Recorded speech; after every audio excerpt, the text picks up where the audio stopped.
As of writing, 183 Starbucks are in the process of unionizing, representing over 4,800 workers. In addition, it was recently confirmed that an Amazon warehouse in Staten Island, New York, won its union election. While these developments are significant, they beg the question, why unionize?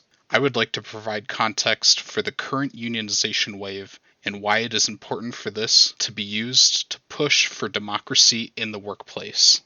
To understand where we are, let's begin with how we got here. Following the Industrial Revolution, there was a great social upheaval. The rise of factories and increased productive capacity led to many issues for the working class. Professions that were once composed of individual expert craftsmen got displaced by streamlined production of products by people who, most often, would perform one small repetitive portion of the process for a wage. In short, the means of production were usurped from those who made the product to those who simply owned the facility and employed the person who made the product. This gave way to a sharp rise in wealth inequality, as those who owned the means of production gained a life of splendor while their workers lived a life of squalor. Often these workers worked every day, from sunrise to sunset, for meager wages.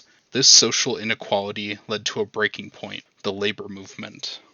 Starting in the 1800s, the labor movement sought to take back power from the industrial, more streamlined form of serfdom which emerged. After many violent crackdowns on strikes and protests, and as the years went by, some concessions were eventually given in various countries. Minimum wages, 40-hour work weeks, job safety standards, and many more protections were paid for in blood by the working class. In the US, this led to the 1935 National Labor Relations Act, or NLRA for short, which codified many rights for workers in the US, such as the right to organize into a union. However, not too soon after began a drive to push back these gains. For example, in 1947, the NLRA was scaled back with an amendment in the form of the Labor Management Relations Act, which reduced certain protections for workers.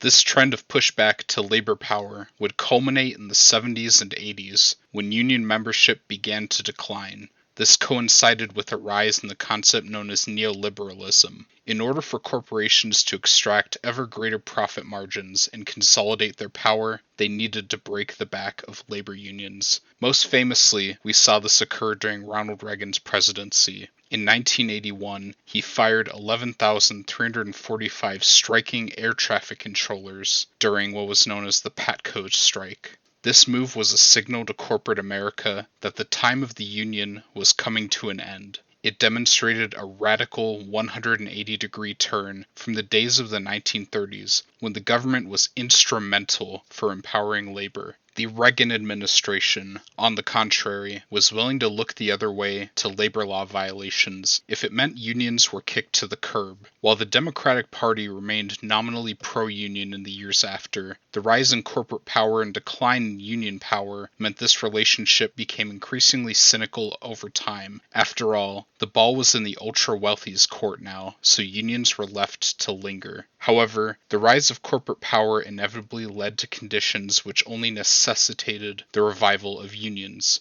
Recessions like the 2008 financial crisis, as well as the pandemic today, demonstrate the folly of unrestricted corporations and how they will never let a good disaster go to waste. At the time of writing, just over 10% of the US workforce is union, and 16% of the workforce in Minnesota are similarly union members. This is despite union favorability pulling at its highest point since 1965, according to Gallup. While corporations can spend millions to forestall the return of labor power, they know this will not last forever. We saw what current conditions led us to last year when we experienced Striketober and a year of great labor action. Turns out, when told they are essential workers, workers can come together and make their bosses prove it. We can only hope this is just the beginning, a turning point for labor power. So, what does this mean for you? Are you concerned about the concentration of wealth in the hands of a few powerful people? Are you bothered by the power a couple of corporations have on many aspects of our lives? Depending on your industry, there's likely a union specifically for you. Get started down the path of having a seat at the table in your workplace. Contact an organizer today, or try and get involved with a local group such as the DSA.